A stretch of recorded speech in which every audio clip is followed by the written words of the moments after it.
కూడా నిలబడలేడు. అందువల్ల ఇక్కడ ప్రకటన గ్రంథంలో ప్రభు యొక్క స్వరూప దర్శనము ఇక్కడ వివరించబడి ఉంది. ప్రకటన 1:14 నుండి, ఆయన నేత్రములు అగ్ని జ్వాల వలె ఉండెను, ఆయన పాదములు కొలిమిలో పుటము వేయబడి, పుటము వేసిన తర్వాత బంగారము ఎర్రగా మెరుస్తూ ఉంటుంది. అది మెరుచున్న అపరంజితో, అనగా కొలిమిలో పుటము వేయబడిన మెరుచున్న అపరంజితో సమానంగా ఉన్నాయట ఆయన పాదములు.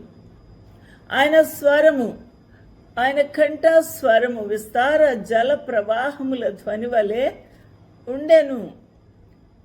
కాబట్టి ఇంత గొప్ప దేవుడు, ఆయన నోటి నుండి 2 అంచులు గల వాడిగల ఖడ్గం ఒకటి బయలువెడలుచూ ఉండెను. అదే మాట, వాక్కు. ఇంత గొప్ప దేవుడు నడవగా, అనగా అగ్ని వంటి పాదములు ఆ సియోను పర్వతము మీద మోపగా అగ్నికి మైనము కరుగునట్లుగా పర్వతములు కరిగిపోవును, లోయలు విడిపోవును. అక్కడ లోయ, బహు పెద్దదైన లోయ ఏర్పడబోతుంది. అదే అర్మగెద్దోన్ అనే స్థలం.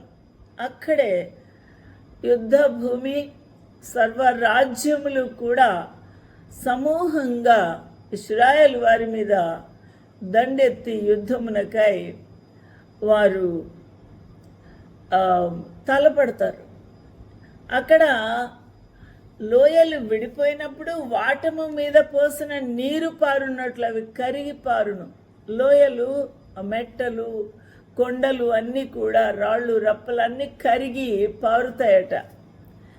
ఇంత కోపము, రౌద్రము ఆ రాళ్లను, కొండలను సమస్తమును మైనం వల్లే కరిగించే ఆయన యొక్క పరిశుద్ధత, ఆ అగ్ని లాంటి ఆ పాదములు.